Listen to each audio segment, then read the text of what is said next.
أشهد أن لا إله إلا الله وحده لا شريك له وأشهد أن محمدا عبده ورسوله أما بعد فأعوذ بالله من الشيطان الرجيم بسم الله الرحمن الرحيم الحمد لله رب العالمين الرحمن الرحيم مالك يوم الدين إياك نعبد وإياك نستعين اهدنا الصراط المستقيم صراط الذين أنعمت عليهم غير المغضوب عليهم ولا الضالين يا أيها الذين آمنوا هل أدلكم على تجارة تنجيكم من عذاب أليم تؤمنون بالله ورسوله وتجاهدون في سبيل الله بأموالكم وأنفسكم ذلكم خير لكم إن كنتم تعلمون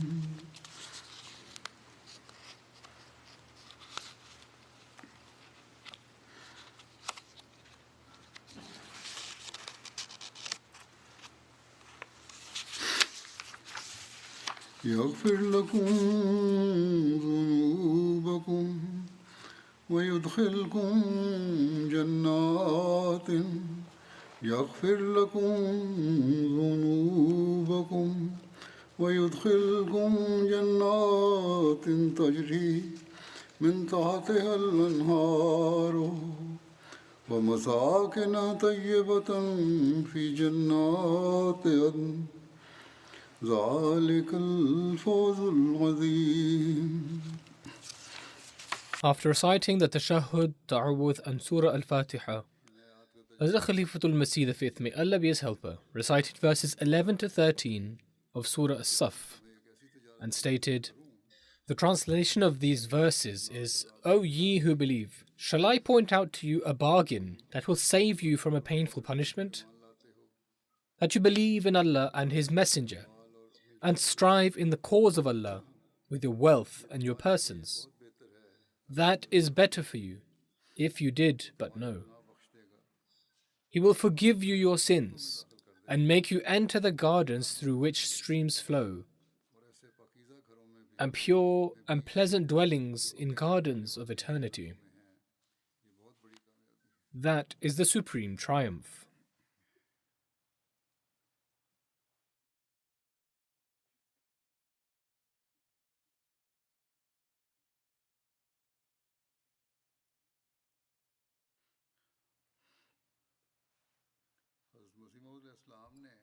On one occasion, the promised Messiah, peace be upon him, stated, I have also been sent in similitude to the Messiah of the Mosaic dispensation.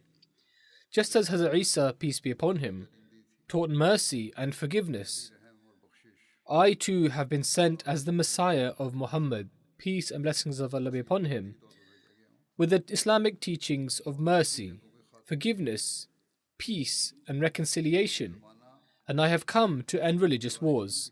This era is the era of propagating the teachings of the Holy Quran and not that of jihad with the sword.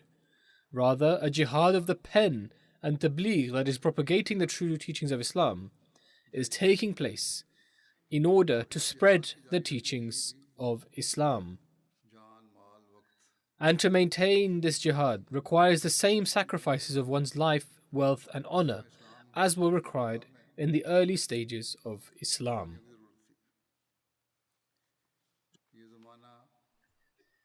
Great endeavors are being made in this era around the world to acquire economic superiority.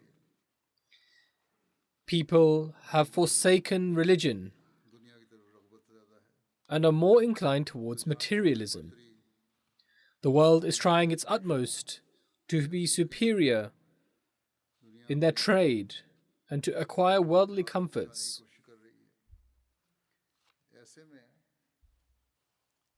Under such circumstances, for the sake of spreading the religion, sacrifices are the very means and the best means of trade in order to gain the nearness of Allah the Almighty, just as Allah the Almighty has stated. This is exactly what Allah the Almighty has mentioned in these verses I recited. Hence, this is the era of the promised Messiah, peace be upon him. In this era, a jihad of financial sacrifices, in particular, is of great importance.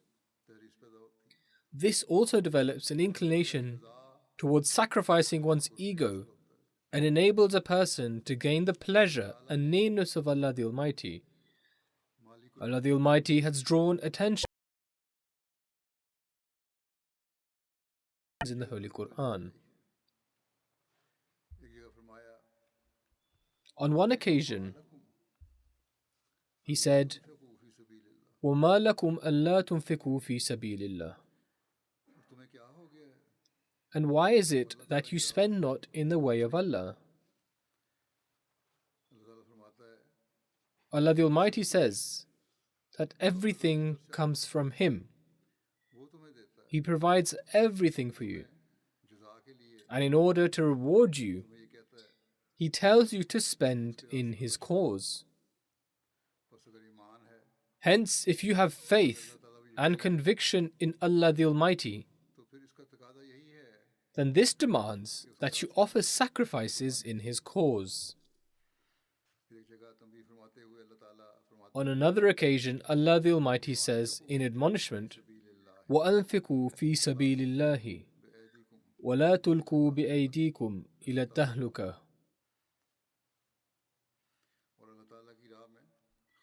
And spend in the cause of Allah, and cast not yourselves into ruin with your own hands. Hence, those who do not spend in the cause of Allah the Almighty, out of what He has given them, cast themselves into ruin. Nowadays, it is this very jihad of one's wealth which becomes the means for the jihad of the self. A person pushes many of their desires aside and makes sacrifices for the sake of the progress of their faith. Thus, this is the jihad of the self. Whilst attracting the grace of Allah the Almighty, He will in turn make them and their progeny the recipients of countless blessings.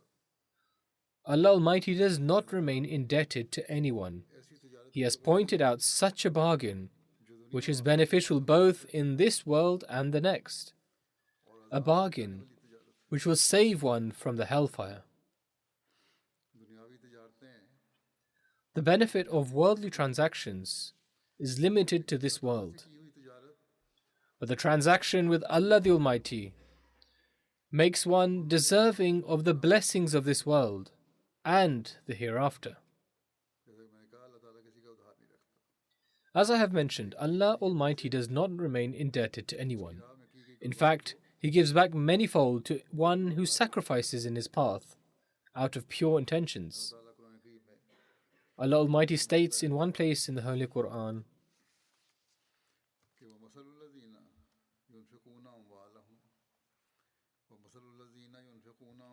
وَمَثَلُ الَّذِينَ يُنْفِقُونَ أَمْوَالَهُمْ ابْتِغَاءَ مَرْضَاتِ اللَّهِ وَتَثْبِيتًا مِنْ أَنفُسِهِمْ كَمَثَلِ جَنَّةٍ بِرَبْوَةٍ أَصَابَهَا وَابِلٌ فَآتَتْ أُكُلَهَا ضِعْفَيْنِ فإن لم يصبها وابل فطل والله بما تعملون بصير.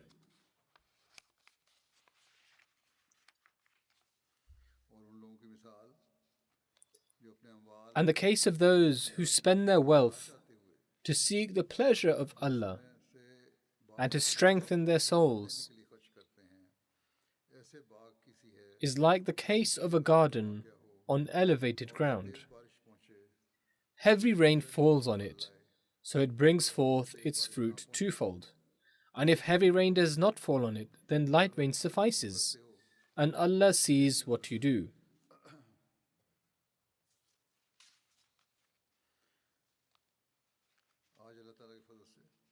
Today, it is the Ahmadis who truly understand the importance of making financial sacrifices for the sake of one's faith. Like light rain, if they even give small amounts of wealth, Allah Almighty makes that yield innumerable fruits. The progress of the community in itself bears testimony to this. The poor are those who make seemingly small sacrifices, yet Allah Almighty makes those yield countless bounties. It has generally been observed that the poorer Ahmadis with fewer means are the ones who offer the greater sacrifices.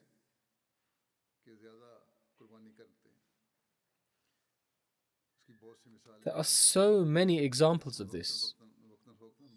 From time to time, I narrate such examples, and I shall also present some today. These examples should serve to draw the attention of those Ahmadis who are better off and make them realize as to what their standard is. When a less fortunate Ahmadi makes a financial sacrifice, they are performing the jihad of their self.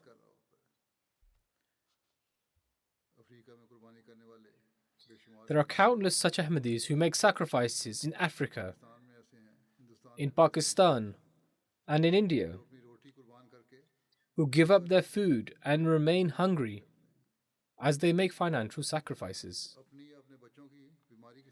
When they are sick, they give precedence to giving alms instead of purchasing medicine for themselves or for their children.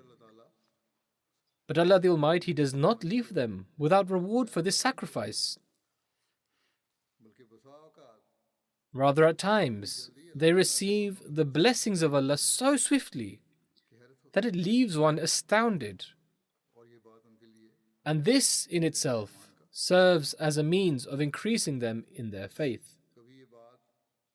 Therefore, any Ahmadi of weak faith should never entertain the thought, for even a moment, that Allah Almighty does not reward the sacrifices made out of pure intentions. The treasures of Allah Almighty are boundless.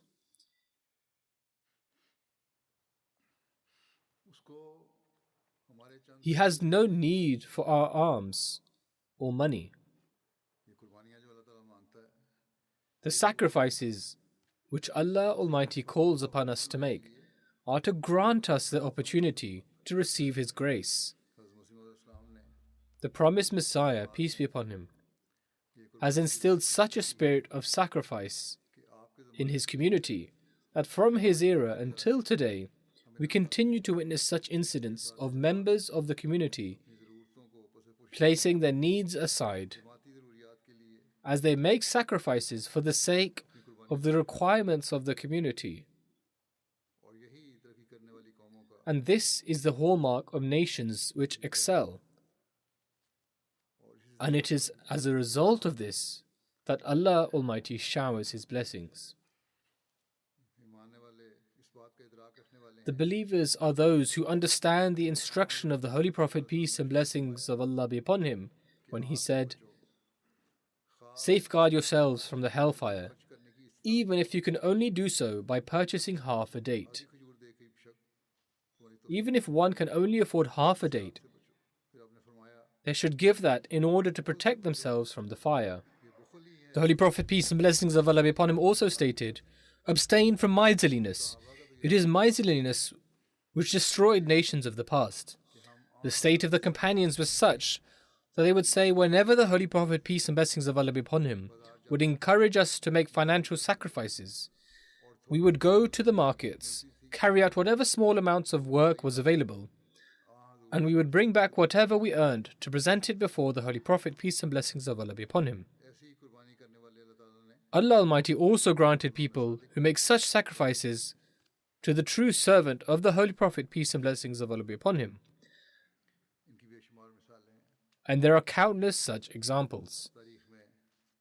We find in history the mention of some brothers who made such sacrifices that leave one amazed. And the promised Messiah, peace be upon him, even mentioned them. He stated, I am amazed at the love and sincerity shown by my community. Even those with meager income, such as Mia Jamaluddin, Khairuddin, and Imamuddin of Kashmir, who live near our village. These three brothers of meager means, who work as laborers and perhaps earn 3 to 4 annas a day, give in monthly donations with great zeal. I am also amazed by the sincerity of their friend, Mia Abdul Aziz Patwari, who, in spite of his low income, one day gave 100 rupees with a desire for it to be spent in the way of Allah. This poor person may have saved up the 100 rupees for several years, yet his passion for faith kindled the pleasure of Allah. Thus, the names of those who sacrificed are recorded in the history of the community. These people who have a strong desire to attain the pleasure of Allah, whether they may have made small sacrifices or large, their names have been added to the helpers of the promised Messiah, peace be upon him's mission, and history has recorded it. I shall mention another elderly man. He was disabled and poor. His name was Hafiz Mu'inuddin Sahib.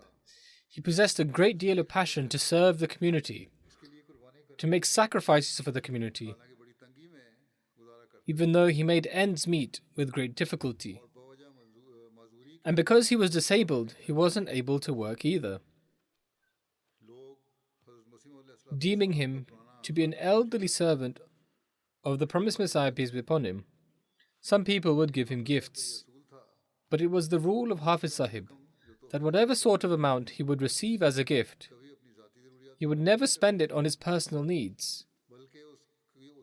Rather, he would offer it in service of the community and in service of the promised Messiah, peace be upon him. And there was never any financial scheme of the promised Messiah, peace be upon him, in which he did not take part.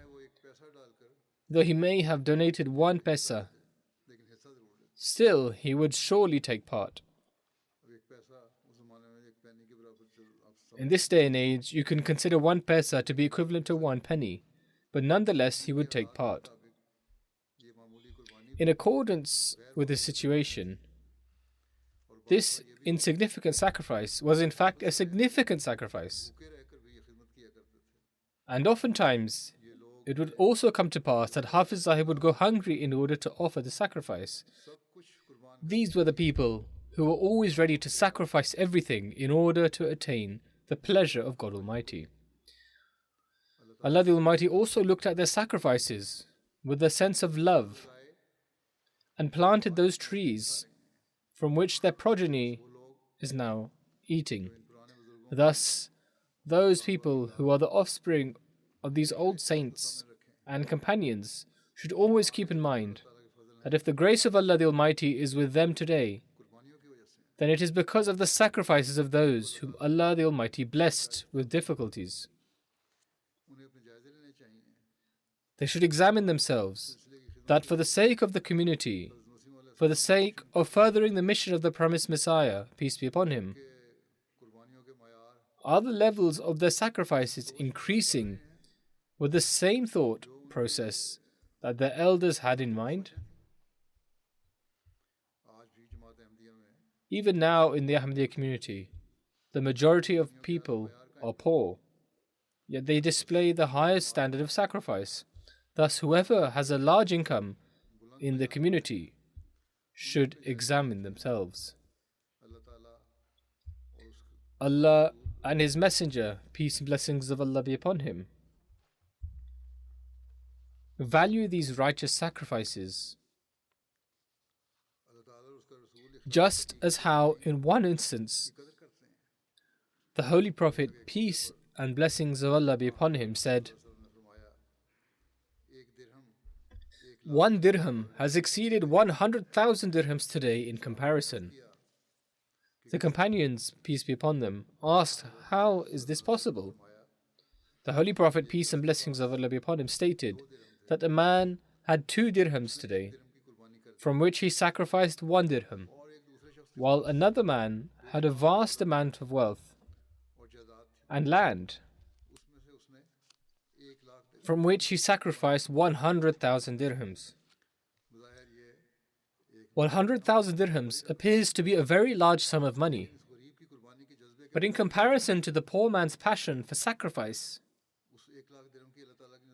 the 100,000 dirhams is of no significance in the sight of Allah the Almighty.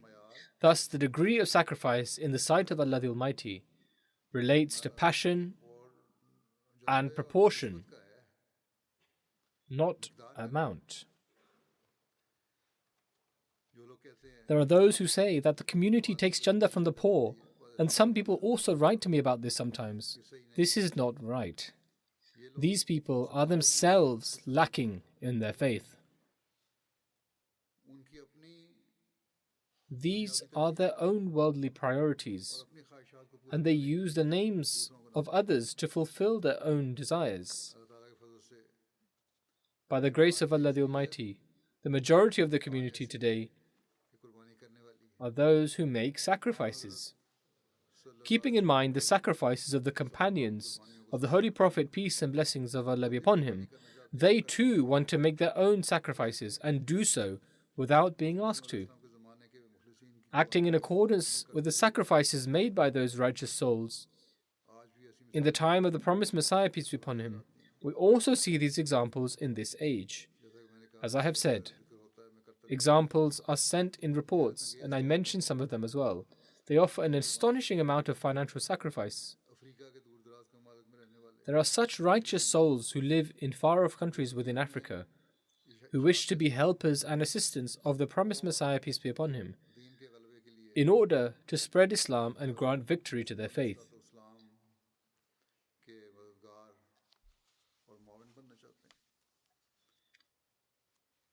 These are the people who make sacrifices while keeping in mind this quote of the promised Messiah, peace be upon him, in which he said, "It is not possible for you to love wealth as well as to love Allah. You can only love one of the two. Fortunate is he who loves Allah. If any of you loves Him and spends their wealth in His cause, I am certain that their wealth will increase more than that of others. For wealth does not come by itself. Rather, it comes by Allah's will. Whoever parts with some of their wealth for the sake of Allah will surely get it back."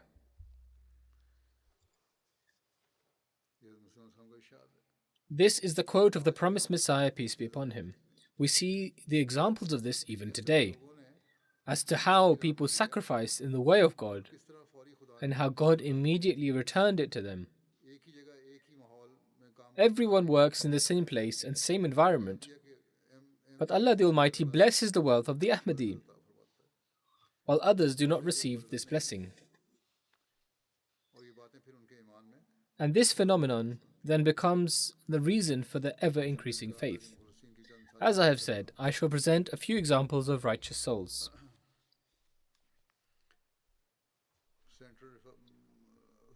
In the Republic of Central Africa, there is a place called Kitambala, where there is a recent convert named Isa Sahib. He says, "I took the Pledge of Allegiance 9 months ago, In 2016, I had a plot of land which I had bought in order to make a house, but I was not able to collect the sufficient funds to build the house. I joined the community and heard about the blessings and importance of offering chanda, that is alms. Whatever small sacrifice I could offer in the way of God, I would do so. And I would always hear that Allah the Almighty makes things easier through this sacrifice and grants success in one's personal and financial life. Furthermore, he says, a thought came into my heart that when we were non-Ahmadi, we did not give chanda in the way of God even once, nor did anyone even tell us about this. So now I have been told.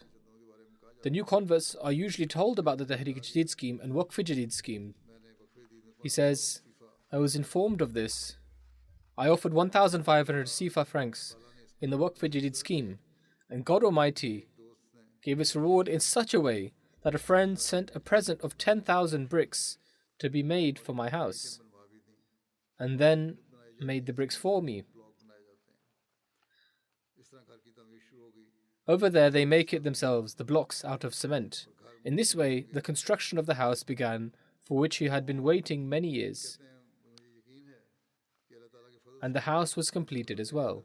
Then he says, I am certain that this happened by the grace of Allah the Almighty.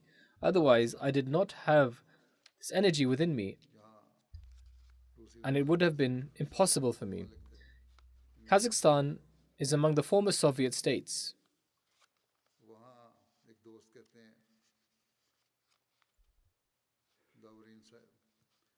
Doreen Sahib hails from there and says, a few days ago, I received a message from the Muallim, that is the teacher, saying that my wife's contribution towards Waqf-e-Jadid this year was very little and was at the bottom of the list, and that if possible she should offer at least 5,000 tenge. I considered that my wife was expecting and she was also due to undergo an operation, and so it would be better if I contributed 15,000 tenge.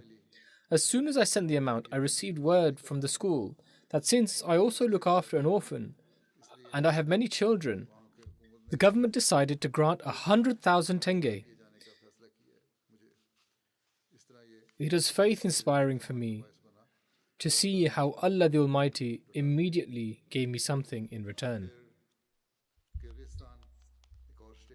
Hurmat Sahib is from Kyrgyzstan, another state there.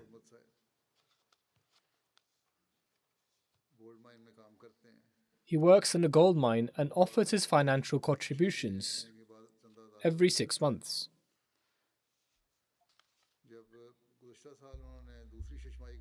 Last year, when he offered his contributions for the second half of the year, he gave 6,000 Kyrgyzstani som, the currency there, more than the prescribed rate. When asked why, he said, prices have increased in the entire world, which would have increased the community's expenses as well, and so I increased my contribution from the prescribed rate. This year as well, when he offered his contributions for the first half of the year, he increased it to be another 6,000 som. In this way, he increased his contribution by about 40%. These are examples of Allah's will and seeking His pleasure. No one made an appeal for him to do so, but in light of the needs, he strove on his own to increase his contribution. People say that we ask for contributions. We do not ask, we simply convey the message of Allah the Almighty to make sacrifices in the way of Allah. The Philippines is another far-off country. The missionary there says, the national president of the Ahmadiyya Youth Association told me that he offered his Waqf-e-Jadid contribution according to his pledge, but the fiscal year was coming to an end and he had a desire to contribute more than he had pledged.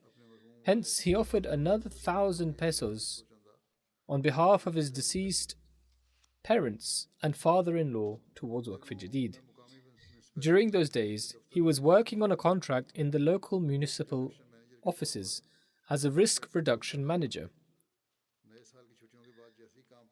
After the breaks for the new year, as soon as he went back to work, the local mayor made his position permanent and doubled his salary. He had been working on contract for the past 4 years, and despite his persistent requests, his job would not be made permanent. Now he says that he is convinced that this is the fruit of the sacrifice he made, and God Almighty certainly bestows upon us beyond our imagination. Cameroon is an African country, and the missionary there says,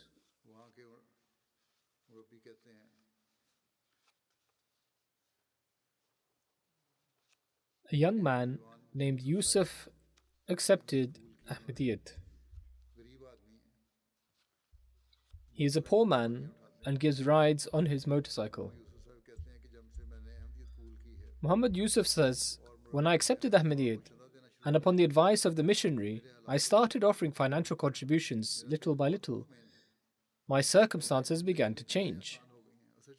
My heart is extremely content and my life has started to become easier.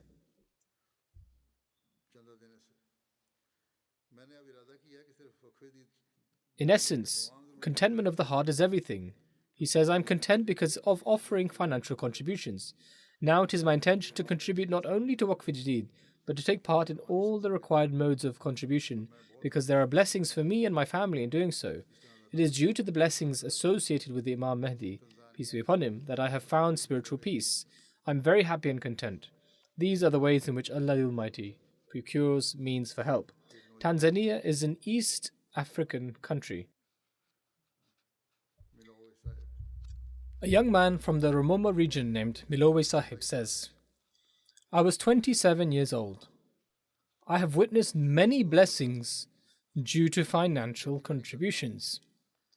He says, I am a farmer, and this year I swiftly sent my crops to the relevant department with the intention of offering my contribution for Waqf Jadid. And so I sent the harvest to the government.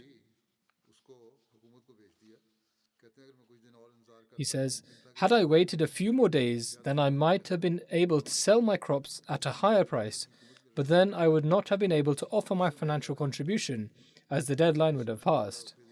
He says, in any case, when I contacted the department, I received a higher price than what farmers were receiving on average for their crops, and I used that to offer my contributions for Waqf Jadid.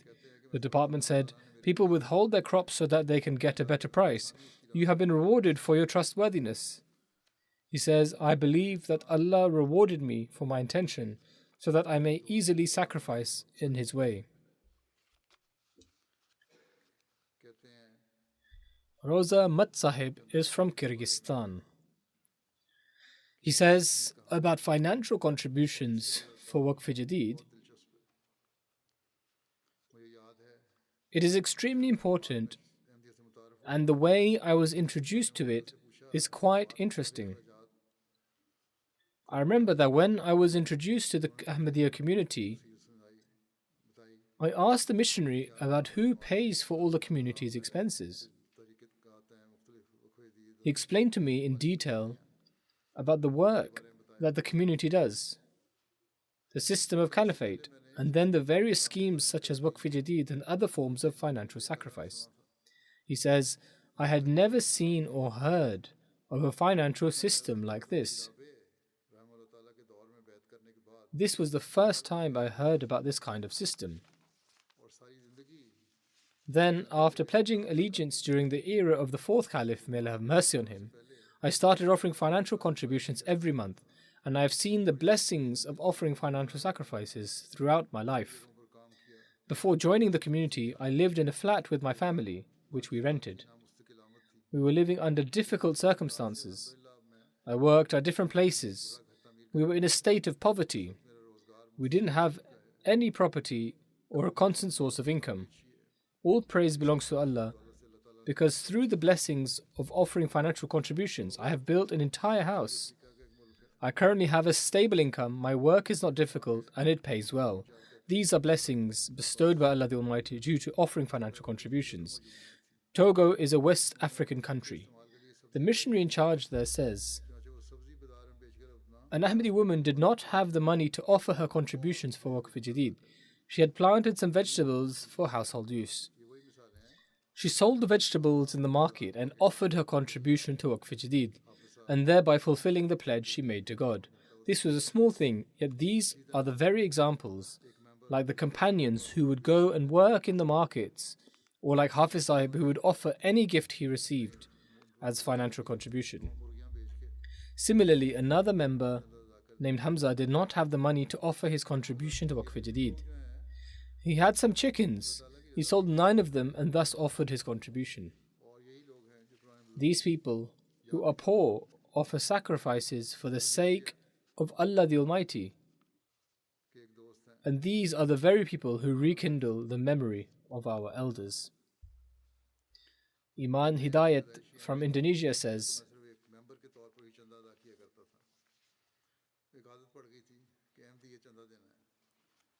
I am a born Ahmadi.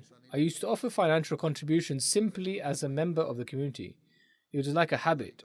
He was an Ahmadi and he had to offer financial contributions. I did not take part in the Tahrik Jadid and Waqf Jadid schemes. Upon this, all my brothers encouraged me to take part in both schemes and said that we should not offer financial contributions just as members of the community. Rather, we should take part in offering financial sacrifices in order to attain the nearness of Allah. He says, hence I developed an interest in taking part in the Tahrik Jadid and Waqf Jadid schemes. And so I started making financial sacrifices for both. After starting to take part in both of these schemes, I noticed a massive change in my life. I feel as if I am closer to Allah the Almighty. I have also been given responsibilities in the community. Similarly, Allah the Almighty has shown His love when it comes to my wealth. Above all, through the blessings of financial sacrifices, I have seen the fulfillment of the statement made by Allah the Almighty, if you walk towards me, I will run towards you. A member from Melbourne, Australia, writes his own incident saying,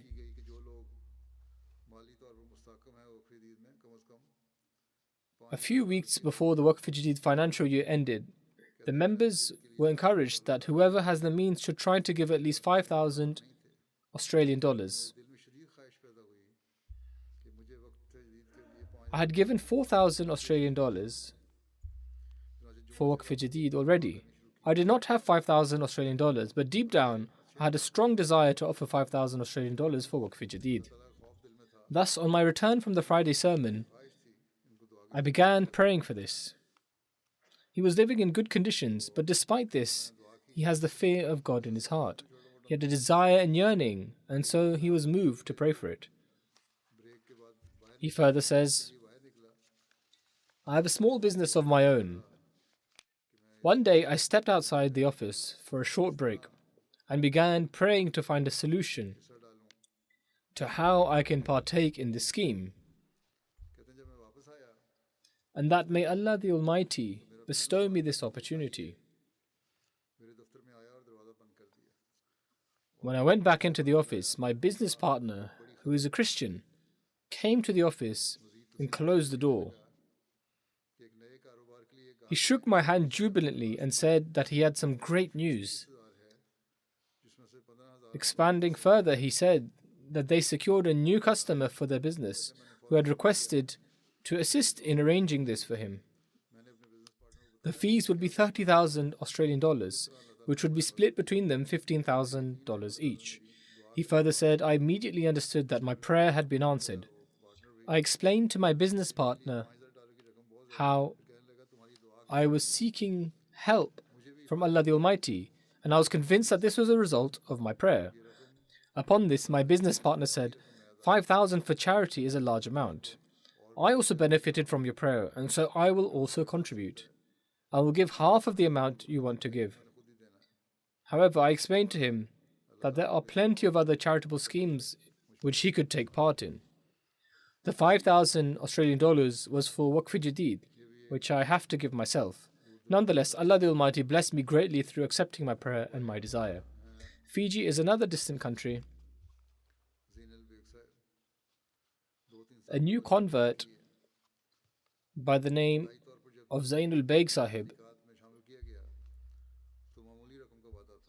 pledged allegiance 2 or 3 years ago. Initially, when he was included in the Waqf-e-Jadid scheme, he pledged a small amount. After a short while, he was included in Chanda Aam. However, this year, after listening to my sermons, he learnt about the importance of the scheme. He himself increased his promises in Tahrik-e-Jadid, Waqf-e-Jadid, etc.,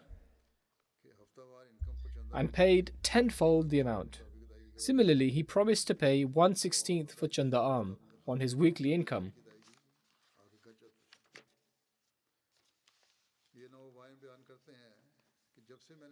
Now, each week he comes regularly and pays all of his dues. The new convert, the Zainul Beg, states, "Ever since I have been paying my chanda regularly, I have gained a promotion in my job, and from January 2024, my pay will also increase, God willing." If anyone wishes to learn about the blessings of giving chanda, they can ask me.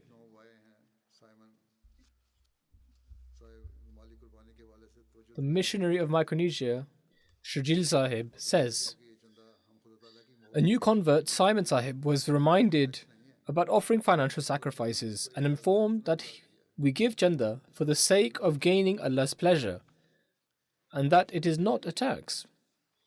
God Almighty has declared it to be a goodly loan. Upon this, the gentleman began giving chanda each week. After some time, he said, "Previously, when I would go to the church and give money, I would never notice any difference in my life. However, after joining the community, and ever since I have been giving financial contributions in the way of Allah the Almighty, all my needs are fulfilled in a manner that leaves me astounded. At times, I'm in need of money, and all of a sudden, someone comes and hands me money. Whenever there is a shortage of food, then even if I am sitting at home, Allah the Almighty fulfills my need from somewhere." By the grace of Allah, Simon Sahib gives chanda above and beyond his means. Amir Sahib of Tanzania writes, Bashir Sahib paid 40,000 shillings towards Waqf-e-Jadid for himself and his family. His wife asked why he had given such a large amount even though their household circumstances were not good. He replied by saying, "Do not worry. Allah the Almighty never allows the one who offers financial sacrifices in his way to go in vain. Undoubtedly, he returns it back manifold." A few days after this, he got work from several different places through which he not only earned back what he had contributed, he in turn made more money. He further says, "I already had an understanding of the blessings, but now my wife is a witness to the blessings of giving chanda. This was a means for her to increase in her faith." National and Secretary for Waqf-e-Jadid for Germany says, a student from the Mainz local chapter applied to his local authority for an allowance. He needed some money for his studies. He mentioned that he needed the fees as his semester was about to start and he did not have enough. At the same time, the year for Waqf-e-Jadid was ending, and he had yet to pay promises for himself and his family. As he had applied for it, he was hopeful that the local authority would approve his application. However, it was rejected. Putting his trust in Allah, he gave the amount he had saved up towards chanda. After this, he completed his semester, and Allah the Almighty enabled him to get good grades. Out of nowhere, the relevant authority, which had previously rejected his request, put 4,000 euros into his account. He says that it was his belief that this was due to his financial sacrifice.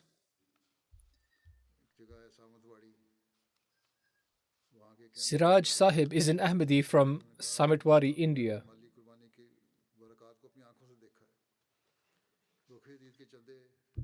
He writes, "I have seen the blessings of offering financial sacrifice with my own eyes. I was unable to pay my Waqf-e-Jadid promises owing to the COVID pandemic.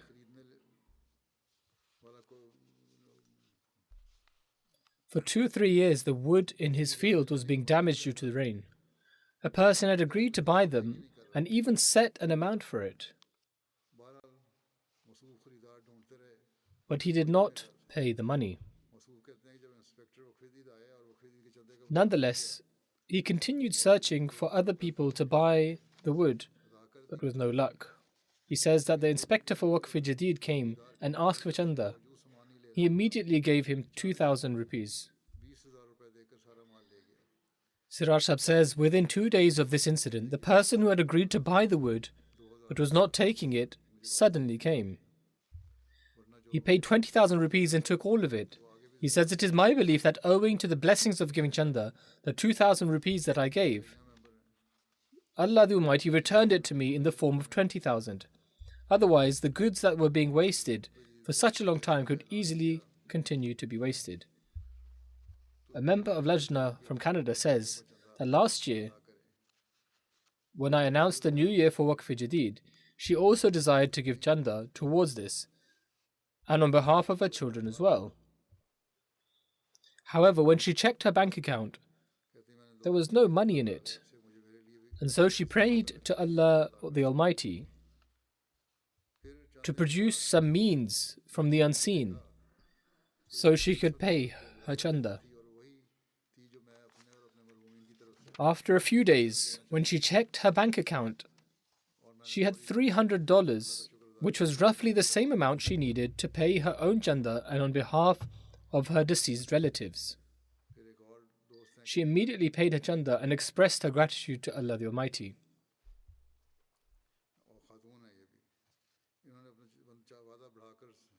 Another female member from Canada increased the amount she had promised in chanda and also completed the payment.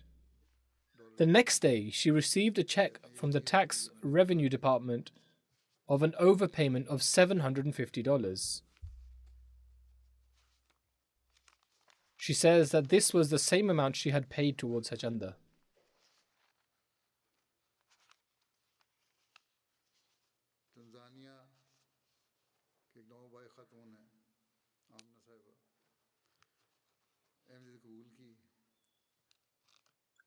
Amina Sahiba is a new convert from Tanzania. Upon accepting Ahmadiyyat, she said,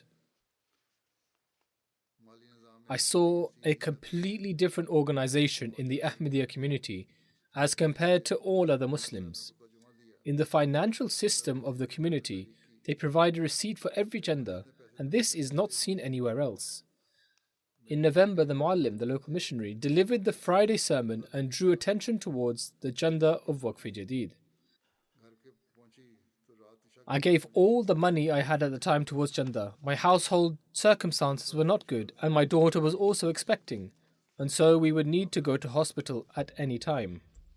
When I reached home, I received a phone call in the evening from someone who had borrowed some money from me 2 years ago, but had not been in contact since. I also lost any hope of it being returned. In any case, they phoned and apologized and explained the reason for the delay and then returned the 2,000 shillings. She says that she made a financial sacrifice whilst completely forsaking her personal needs, and Allah the Almighty helped her. Later, she also urgently needed to take her daughter to hospital, and Allah the Almighty bestowed His grace, and she was also able to receive treatment. Thus, Allah the Almighty is also instilling this thought among those who have newly joined the community, which is that wealth comes from Allah the Almighty, and this type of thought can only be found amongst Ahmadis.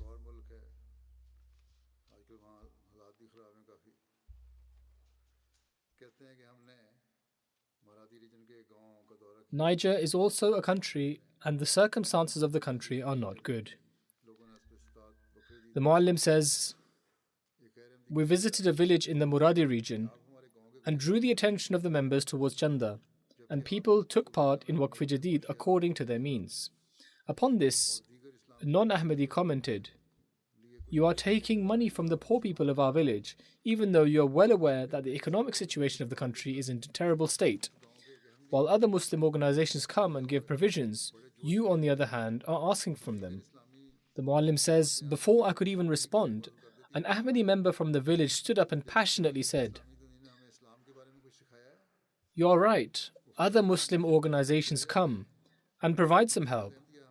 However, has any Muslim organization ever taught us about Islam? They do some charitable work and then leave. But it is only the Ahmadiyya community that teaches us about faith. The Muallim has not come to take any money from us. In fact, he has come to inspire us to make the same financial sacrifices which the companions, may Allah be pleased with them, made in the time of the Holy Prophet, peace and blessings of Allah be upon him, through which we will not only attain the reward in this life but also in the hereafter. This is the level of understanding that Allah the Almighty has instilled in them after accepting Ahmadiyyat. They understand that to attain the pleasure of Allah the Almighty, it is important to make sacrifices. In turn, they also receive countless blessings of Allah the Almighty. In any case, upon hearing this response, the non-Ahmadi fell silent. Allah the Almighty has granted the promised Messiah, peace be upon him, such beautiful and sincere members from every part of the world. It is such a long list that it is difficult for me to decide which account I should narrate and which one to leave out. There are countless accounts, and due to time, I cannot relate them all. However, the ones I have not mentioned are not lacking in any way in their sincerity or devotion. They have offered these financial sacrifices in order to attain the pleasure of Allah the Almighty. And Allah the Almighty does not remain indebted to anyone. Rather, He grants acceptance to their sacrifices and makes it a means of increasing their faith. The promised Messiah, peace be upon him, states, "My dear friends, I assure you that God Almighty has granted me true passion to have sympathy for you, and I have been granted true insight in order to increase your faith and divine cognizance. You and your progeny are highly in need of this divine cognizance. Thus, I am standing ready for you to help in the religious task with your pure wealth. And every individual, in accordance to their ability, strength, and capacity given to them by God Almighty, should not delay in this endeavor, and nor should they give precedence to their wealth over Allah the Almighty and His Messenger. And as much as I possibly can, through the publication of literature, shall spread the knowledge and blessings to Asia and Europe, which God Almighty's Holy Spirit has granted to me. Thus, through these financial sacrifices and the promised Messiah, peace be upon him, the task of spreading Islam is underway. Despite the fact that the Ahmadis of Africa, who are poor and have little means, have established high standards of sacrifice, they cannot completely carry the burden of spreading Islam in their nations sufficiently.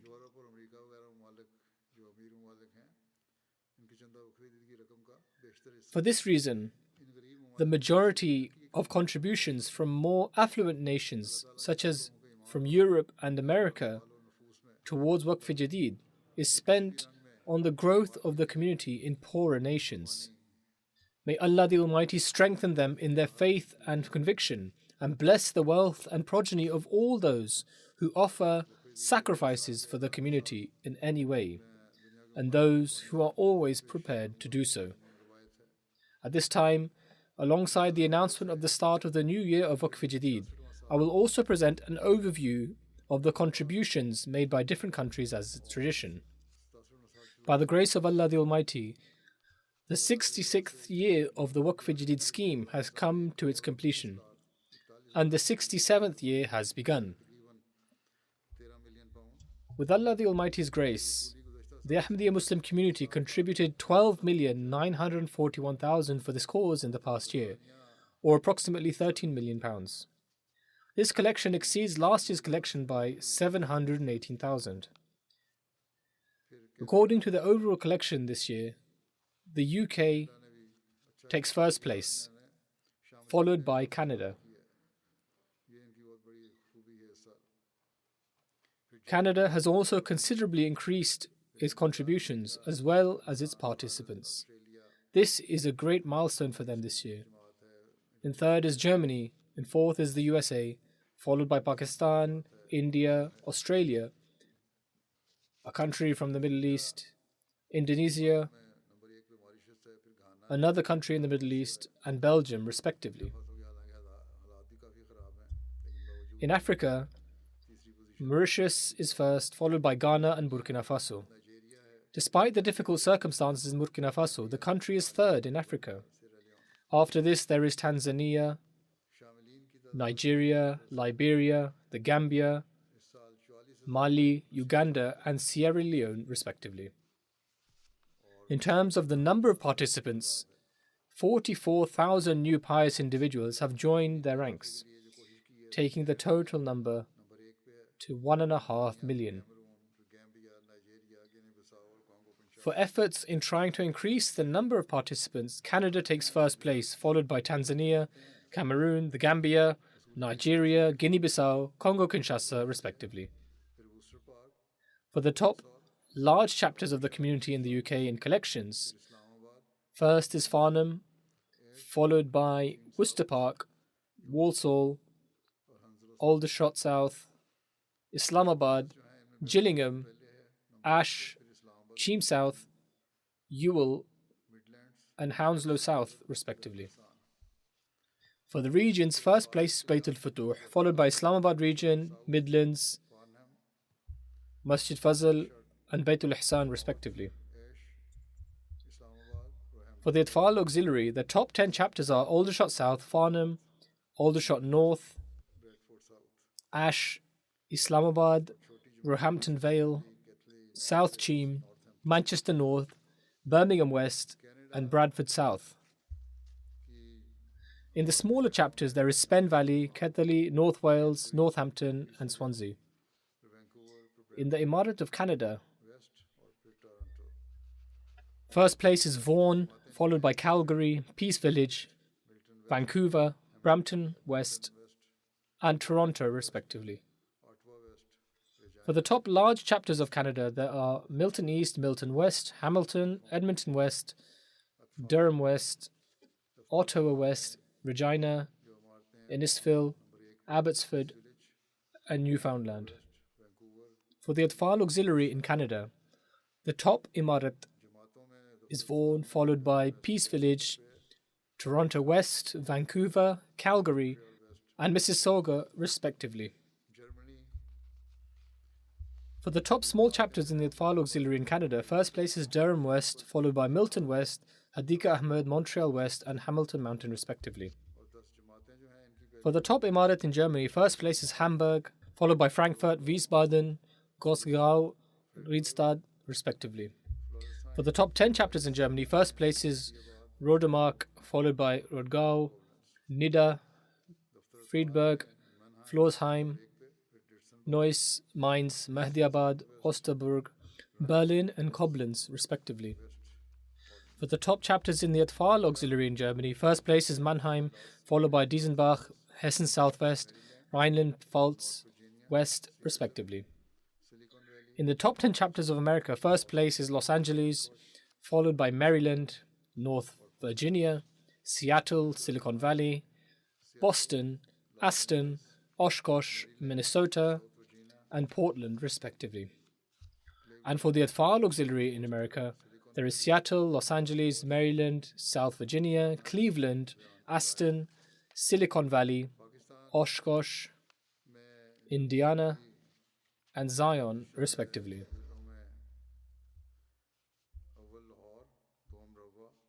In Pakistan, the first place is Lahore, the second is Rabwa, and the third is Karachi. These were the positions in terms of cities.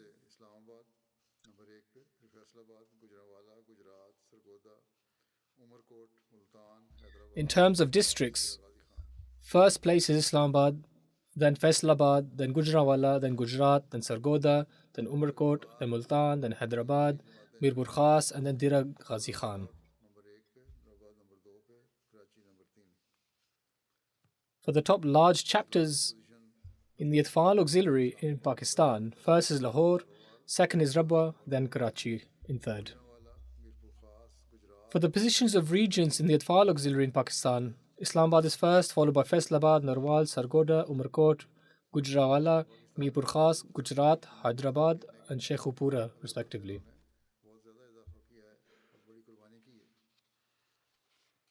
Despite the stark drop in value of the currency in Pakistan, they have made a huge increase in their contributions and offered a great sacrifice by the grace of Allah.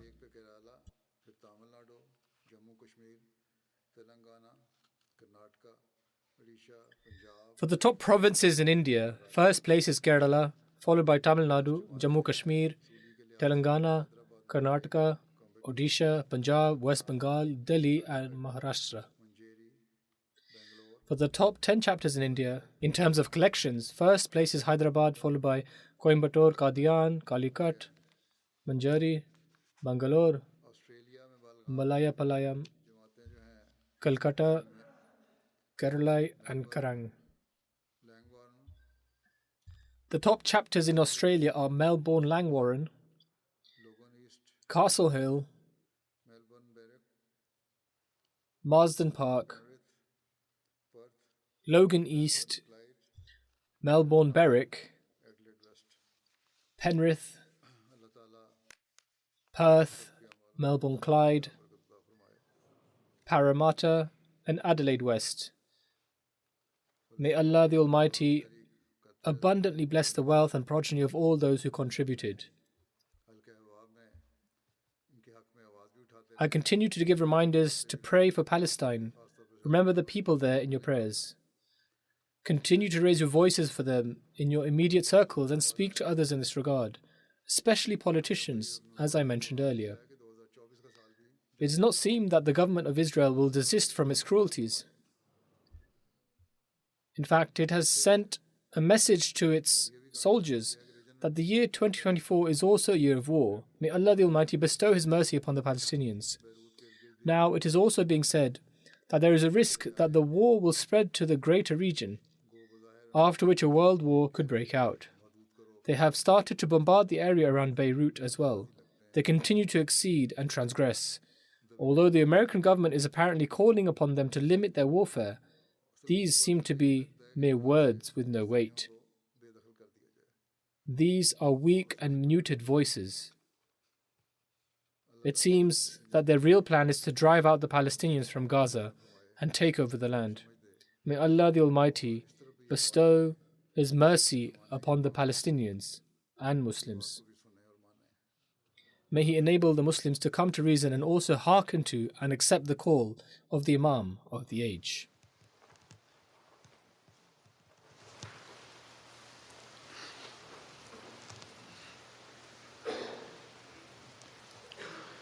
Alhamdulillah, nahmaduhu wa nasta'inuhu wa nastaghfiruh wa nu'minu bihi wa natawakkalu alayhi wa na'udhu billahi min shururi anfusina wa min sayyiati a'malina. من يهده الله فلا مضل له ومن يضلل فلا هادي له ونشهد أن لا إله إلا الله ونشهد أن محمدا عبده ورسوله عباد الله رحمكم الله إن الله يأمر بالعدل والإحسان وإيتاء ذي القربى وينهى عن الفحشاء والمنكر والبغي يعظكم لعلكم تذكرون اذكروا الله يذكركم وادعوه يستجب لكم ولذكر الله أكبر